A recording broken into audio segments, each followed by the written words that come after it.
Hadi mambo. Poa sana watoto wangu, mko aje? Tuko poa. Mmefika? Mwenzenu kwani ako wapi? Tumemwacha kwa kicheza cheza. Ati akicheza cheza? Na mmepewa homework? Sasa mtoto atafanya homework saa ngapi? Tujui. Anacheza na kina nani? Marafiki zake.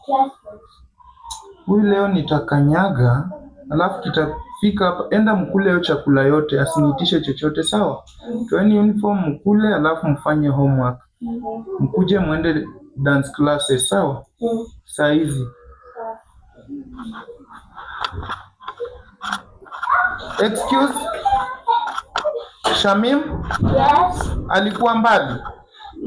Tumemwacha hapo mbele ya shule. Huyu lazima nitachapa. Alikuwa anaenda kuzindikishana na marafiki zake. Kima, na wewe bagi iko wapi? Hadi leo sijabeba bagi. Oh, hamjaanza kusoma? Sawa my girl, nawapenda. Yes. Okay, harakisheni msichelewe kufanya homework. Alafu teacher wa dance najua anawangojea, sawa? Mmalize mfanye homework, then mkuja hapa niwape pesa ya kuenda class ya dance muende, sawa? Okay, harakisheni.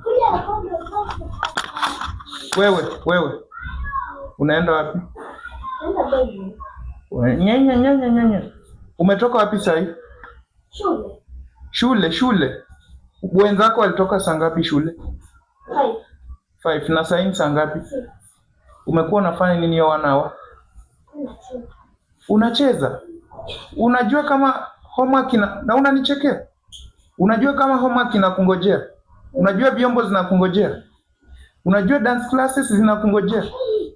Wewe, nimekupea dakika ngapi? 1, sawa? Kimbia. Change na utoke huko.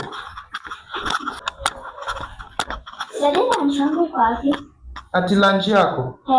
Kuna lunch uliacha hapa upikiwe? Umechelewa wapi? Si ni wewe umechelewa? Usiniulize mambo ya lunch. Nang'ang'ana kulipa school fees, wewe unachelewa unaanza kuniambia hapa mambo ya lunch. Kwenda change ufanye homework uende dance classes. Wewe Tiffany, wewe